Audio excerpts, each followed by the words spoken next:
आज 2 अक्टूबर है और देश राष्ट्रपिता महात्मा गांधी की 154वीं और पूर्व प्रधानमंत्री लाल बहादुर शास्त्री की 119वीं जयंती मना रहा है।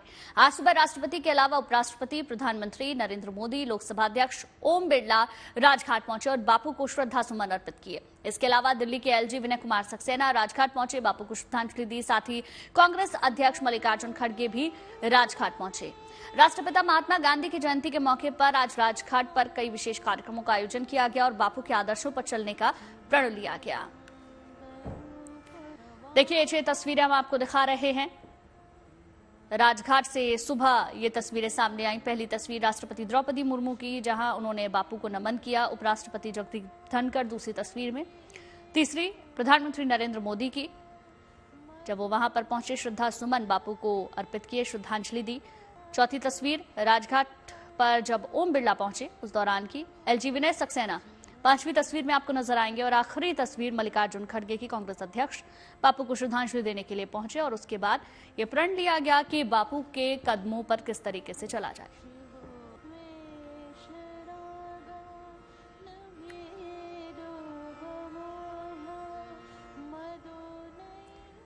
आज राष्ट्रपिता महात्मा गांधी के साथ पूर्व प्रधानमंत्री लाल बहादुर शास्त्री को भी देश याद कर रहा है। श्री लाल बहादुर शास्त्री का जन्म 2 अक्टूबर 1904 को उत्तर प्रदेश के वाराणसी से 7 मील दूर मुगलसराय में हुआ था।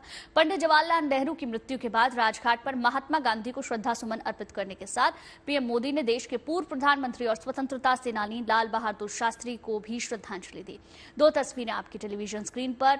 दोनों तस्वीरों में आप प्रधानमंत्री मोदी को देख सकते हैं। पहली तस्वीर जो है राजघाट की है, जहां पर महात्मा गांधी को श्रद्धांजलि जब उन्होंने दी उस दौरान की, और दूसरी तस्वीर लाल बहादुर शास्त्री को श्रद्धा सुमन जब प्रधानमंत्री मोदी ने अर्पित किया उस दौरान की ये दूसरी तस्वीर।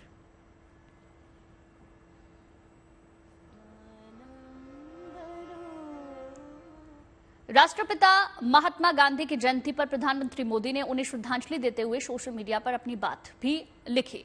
उन्होंने क्या कहा, बताते हैं आपको। मैं गांधी जयंती के इस खास मौके पर महात्मा गांधी के आगे सर झुकाता हूं। उनकी कालजयी शिक्षाएं हमेशा ही हमारा रास्ता रोशनी से भरती रही हैं। महात्मा गांधी का प्रभाव वैश्विक स्तर पर है, जो संपूर्ण मानव जाति को एकता और करुणा की भावना को आगे बढ़ाने के लिए प्रेरित करता है। हम सदैव ही उनके सपनों को पूरा करने की दिशा में काम करते हैं। उनके विचार हर एक युवा को उस परिवर्तन का वाहक बनने में सक्षम बनाए जिसका उन्होंने सपना देखा था, ताकि एकता और सद्भाव को बढ़ावा मिले। तो ये ट्वीट प्रधानमंत्री नरेंद्र मोदी ने किया। इसके साथ साथ लाल बहादुर शास्त्री को भी उन्होंने श्रद्धांजलि दी और एक ट्वीट उन्होंने लिखा, वो भी आपको हम बता देते हैं कि क्या ट्वीट किया। लाल बहादुर शास्त्री को उनकी जयंती पर याद कर रहा हूं। उनकी सादगी और देश के प्रति समर्पण और जय जवान जय किसान का नारा आज भी देश की पीढ़ियों को प्रेरित करने के लिए गूंजता है। भारत की प्रगति के प्रति उनकी अटूट प्रतिबद्धता और चुनौतीपूर्ण समय में उनका नेतृत्व अनुकरणीय है। हम सदैव सशक्त भारत के उनके दृष्टिकोण को साकार करने के लिए कार्य करते रहेंगे। ये ट्वीट पीएम ने किया।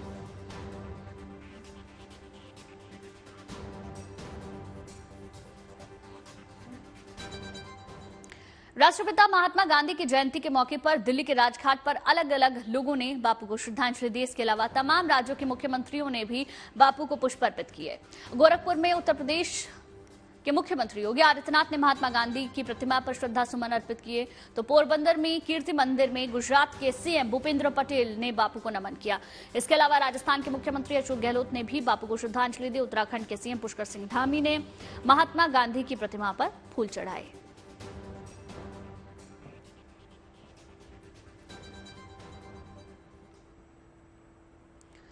महात्मा गांधी की 154वीं जयंती के मौके पर पोरबंदर के कीर्ति मंदिर में खास प्रार्थना सभा का आयोजन हुआ, जिसमें गुजरात के मुख्यमंत्री भूपेंद्र पटेल भी शामिल हुए और बापू को श्रद्धांजलि दी। पोरबंदर के इसी घर में महात्मा गांधी का जन्म हुआ था। इसे आज कीर्ति मंदिर के रूप में जाना जाता है। बापू का 79 साल की उम्र में निधन हुआ था, इसलिए कीर्ति मंदिर को 79 फीट ऊंचाई पर ही बनाया गया है।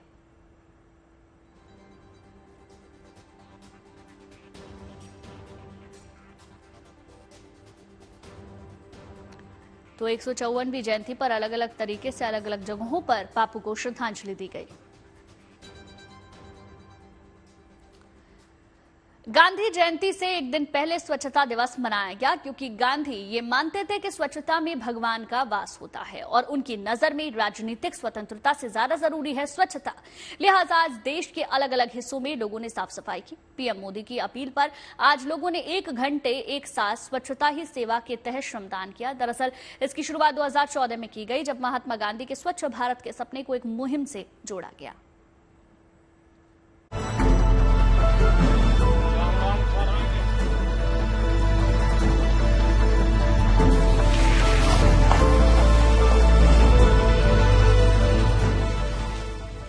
देश बापू को स्वच्छांजलि दे रहा है। अलग अलग हिस्सों में स्वच्छता अभियान चलाकर साफ सफाई का संदेश दिया जा रहा है। ये बापू के सपने को साकार करने की कोशिश है। बापू ने सपना देखा था स्वच्छ भारत का, जिसे पूरा करने का लक्ष्य लेकर चले हैं प्रधानमंत्री नरेंद्र मोदी।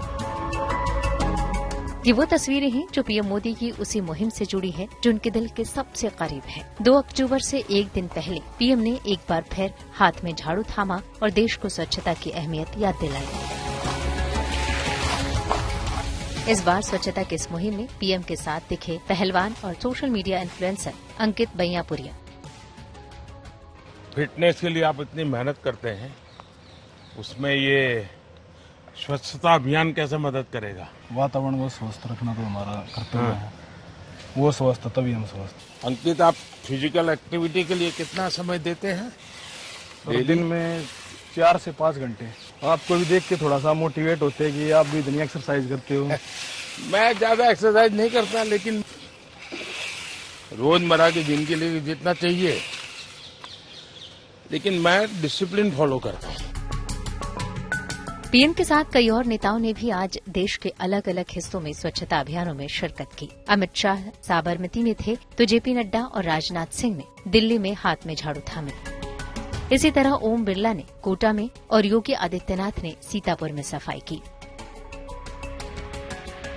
न केवल नेता बल्कि सेना और पुलिस के जवानों ने भी स्वच्छता अभियान में बढ़ चढ़कर हिस्सा लिया। मुर्शिदाबाद में बीएसएफ जवानों ने लालबाग अस्पताल में स्वच्छता अभियान चलाया।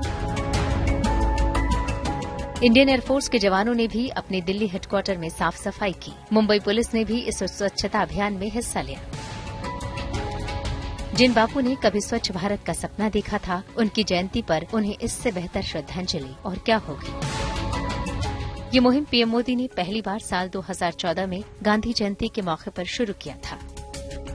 नाम दिया था स्वच्छ भारत अभियान और लोगों से इससे जुड़ने की अपील की थी ताकि बापू के सपने को साकार किया जा सके। अगर हम सब मिलकर के इसको एक जन आंदोलन बनाएंगे तो मैं नहीं मानता हूं कि दुनिया के साफ सुथरे शहरों में, देशों में हमारा नाम नहीं होगा। हम भी उस जगह को बना सकते हैं। भारत ये कर सकता है, भारतवासी कर सकते हैं। अगर भारतवासी कम से कम खर्च में मार्स में पहुंच सकते हैं तो क्या भारतवासी अपना गली मोहल्ला साफ नहीं कर सकते हैं? 2014 से लेकर अब तक हर साल इस अभियान से लाखों लोग जुड़ रहे हैं। सालों पहले उनकी छेड़ी गई ये मुहिम आज आंदोलन बन चुकी है, क्योंकि लक्ष्य बापू के 150वीं जयंती पर उनके स्वच्छ भारत के सपने को पूरा करने का है। Bureau report, good news today.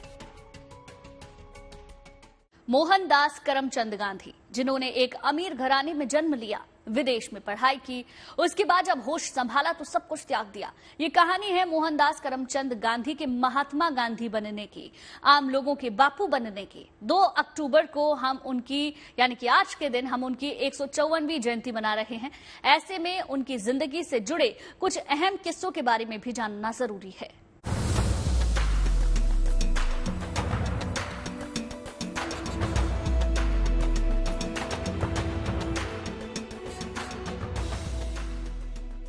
Mohandas Karamchand Gandhi, जिन्होंने एक अमीर घराने में जन्म लिया, विदेश में पढ़ाई की और उसके बाद जब होश संभाला तो सब कुछ त्याग दिया। ये कहानी है मोहनदास करमचंद गांधी के महात्मा गांधी बनने की, आम लोगों के बापू बनने की। उन्होंने जब भारत में कदम रखा तो हिंदुस्तान की आजादी का संघर्ष दम तोड़ रहा था।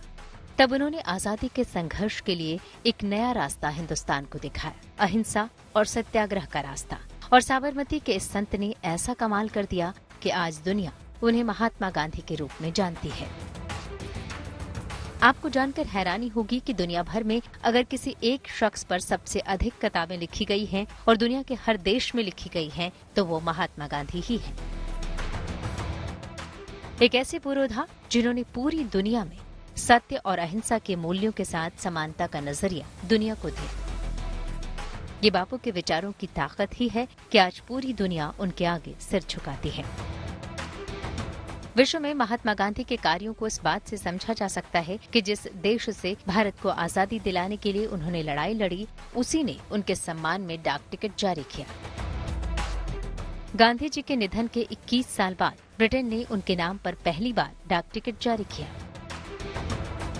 महात्मा गांधी ने भारत नहीं, पूरी दुनिया को ये बताया था कि अगर किसी बात का संकल्प लेकर पूरे मनोयोग से उस पर काम किया जाए तो उसका सिद्धि तक पहुंचना तय होता है। ये सच है कि आज के समय बापू के आदर्शों पर चलना कठिन है, लेकिन नामुमकिन नहीं। लेकिन बापू अपने विचारों के दम पर सिर्फ भारत के लिए ही नहीं, कई देशों के प्रेरणा स्रोत हैं। इसलिए भारत गर्व करता है कि उनके देश में बापू ने जन्म लिया और हमेशा करता रहेगा। Bureau report, good news today.